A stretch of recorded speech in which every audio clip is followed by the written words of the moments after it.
जय हिंद, जय भारत, जय जय श्री राम।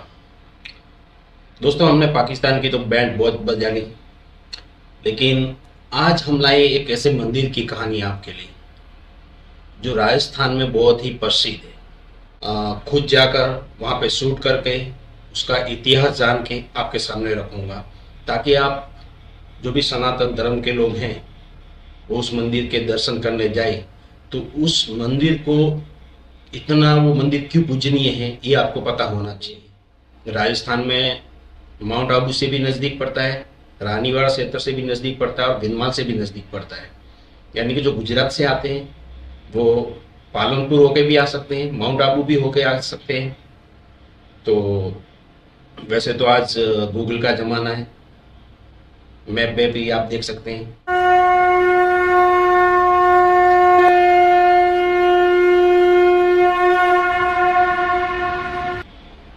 सर सुंधा धड़ कोटड़ा पग सुंदर ला रिपाल।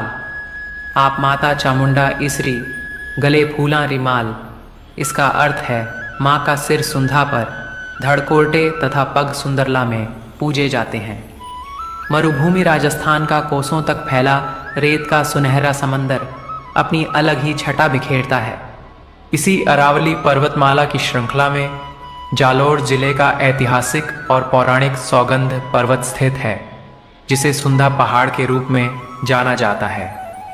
इस पहाड़ पर सुंधा माता का मंदिर बना हुआ है, जो लाखों लोगों की आस्था का केंद्र है। मंदिर के बाहर ही बने झरने माँ के दरबार को शोभा को और भी बढ़ा देते हैं। माँ चामुंडा देवी का यह मंदिर 900 साल से भी अधिक पुराना माना जाता है। यह मंदिर हिल स्टेशन माउंट आबू से 64 किमी और भीनमाल से 20 किमी दूर है।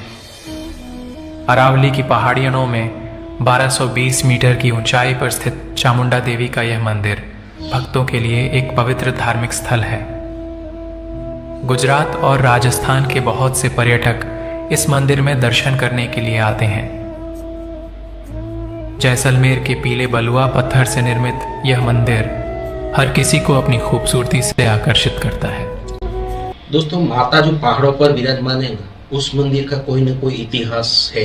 तो माता जो है ना वो पहाड़ों वाली है, और पहाड़ों पर जितने भी मंदिर हैं माता खुद वहां पर विराजमान हुई। लेकिन ऐसी कोई गहरी कथा जो किसी इस मंदिर से जुड़ी हो तो वो आपको ज़्यादा करके पहाड़ों वाली माता जो पहाड़ों पे मंदिर होते हैं उसकी ही मिलेगी आपको।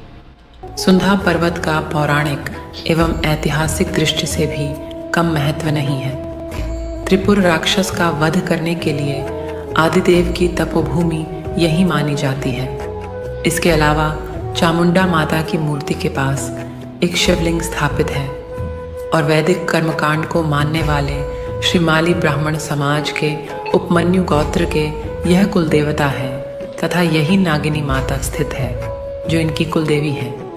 यह स्थान अनेक ऋषि मुनियों की तपोभूमि रही है, तथा यहीं पर भारद्वाज ऋषि का आश्रम भी बताया जाता है। वर्ष 1576 में हल्दी घाटी के युद्ध के बाद मेवाड़ शासक इतिहास पुरुष महाराणा प्रताप ने अपने कष्ट के दिनों में सुंधा माता की शरण ली थी। 13वीं सदी के शुरुआती सालों में ही भीनमाल गुजरात के सोलंकियों से जालौर के चौहान शासक उदय सिंह ने छीन लिया, और जालौर के चौहान शासकों का सुंधा माता के प्रति विशेष आदर भाव रहा है। इसी श्रद्धा के कारण उदय सिंह के पुत्र चाचिक देव ने इस मंदिर का निर्माण संवत 1312 में करवाया, तथा 1319 में अक्षय तृतीया के दिन विधि विधान से माँ चामुंडा की प्रतिष्ठा करवाई गई। सुंधा पर्वत पर एक गुफानुमा भंवर माँ के सिर की पूजा होती है। मंदिर के गुंबद पर स्वर्ण कलश सुशोभित है, जिसके चारों ओर पंक्तिबद्ध करीब 180 कलश है। मंदिर परिसर में करीब 1 दर्जन से भी अधिक देव देवी प्रतिमाएं विद्यमान हैं। चामुंडा माता जी की प्रतिमा के पास वाले स्थान गुफानुमा कक्ष में दक्षिण दिशा वाली दीवार के पूर्वी कोने में एक में विवर मुख है, जो एक लंबी सुरंग की तरह है। यह सुरंग पूर्व दिशा में काफी दूर तक चली गई है। सर्प व अन्य वन्य जीवों के भय के कारण इसे बंद कर दिया गया। इतिहासविदों की माने तो सुंधा माता का मंदिर काफी प्राचीन है। जालोर के शासक चाचिक देव ने संवत 1319 में अक्षय तृतीया को इस मंदिर की स्थापना की थी। मंदिर में पहले देवी को शराब व बलि चढ़ाने की प्रथा थी, लेकिन 1976 में मालवाड़ा के पूर्व जागीरदार अर्जुन सिंह देवल ने एक ट्रस्ट की स्थापना कर शराब अर्पण व बलि बंद करवा मंदिर में सात्विक पूजन पद्धति शुरू करवाई। इसके बाद ट्रस्ट ने प्रवेश द्वार, धर्मशालाओं, भोजनशालाओं का निर्माण करवाया। देवी भागवत व तंत्र चूड़ामणि में ऐसी कथा आती है कि सतयुग में एक समय दक्ष प्रजापति ने शिव से अपमानित होकर बृहस्पत्य नामक यज्ञ किया, जिसमें उसने शिव व सती को आमंत्रित नहीं किया। निमंत्रण न पाकर भी सती अपने पिता के यहाँ आ गई। घर आने पर भी दक्ष ने सती का सत्कार नहीं किया, अपितु क्रोध कर शिव की बुराई की। पति की निंदा सती से सहन नहीं हुई और वे यज्ञ कुंड में कूद गई। इस पर शिव अपने वीर भद्रादि अनुचरों के साथ वहां पहुंचे, यज्ञ विध्वंस किया। उन्मत्त अवस्था में सती की मृत देह लेकर नाचने लगे। तब विष्णु ने सुदर्शन चक्र से सती के अंग अंग को काट डाला। सती के अंग प्रत्यग जहां जहां गिर वे सभी स्थान शक्तिपीठ के नाम से प्रसिद्ध हुए। सुगंधा नामक स्थान पर सती की नासिका गिरी।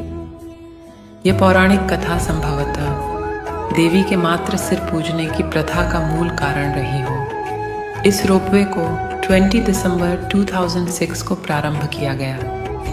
यह 800 मीटर लंबा रोपवे है, जिससे 6 मिनट में मंदिर तक पहुंचा जा सकता है। धार्मिक मान्यताओं के अनुसार पूजा के दौरान किसी कारणवश मूर्ति के खंड होने पर उसकी आराधना नहीं होती है, लेकिन राजस्थान में एक पर्वत ऐसा भी है जहां खंडित मूर्तियों को रखना पवित्र माना जाता है।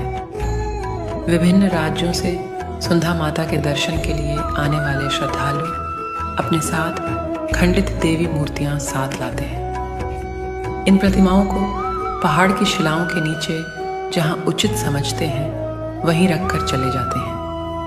वैसे तो प्रतिदिन श्रद्धालुओं की आवाजाही रहती है, लेकिन नवरात्र में खासी भीड़ रहती है।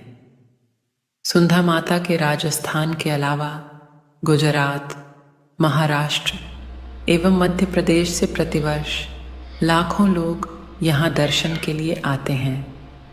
हर माह के शुक्ल पक्ष की 13 से पूर्णिमा तक मंदिर में अधिक दर्शनार्थी आते हैं।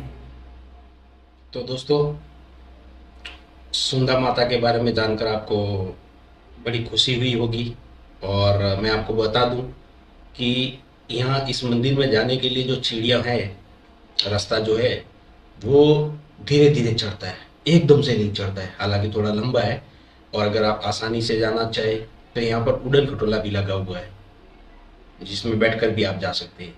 तो ठंडियों के मौसम में या फिर बारिश के मौसम में यहाँ दर्शन करने का आनंद ही कुछ और है। लेकिन अगर ज़्यादा बारिश हो तो मेरे ख्याल से बचना चाहिए, क्योंकि यहाँ पे कभी कभी 5-6 साल में एक बार ऐसा हो जाता है कि बाढ़ की वजह से पानी थोड़ा तेजी से बहने लगता है, और एक बार ऐसा हुआ भी था। तो कम बारिश हो तो आप दर्शन करने जाइए तो आनंद ही कुछ और रहता है। या फिर बारिश शुरू हो या फिर ख़त्म होने वाली हो तब जाना चाहिए, और बहुत ही अच्छी जगह है ये। साक्षात हमें माता का ऐसा महसूस होता है हमें कि यहाँ माता विराजमान है। तो मैं तो गया हुआ हूँ कई बार, आपको भी अगर जाना हो तो आप जरूर जाइए। तो इसी के साथ आप अपना वीडियो समाप्त करते हैं। जय हिंद, जय भारत, जय जय श्री राम।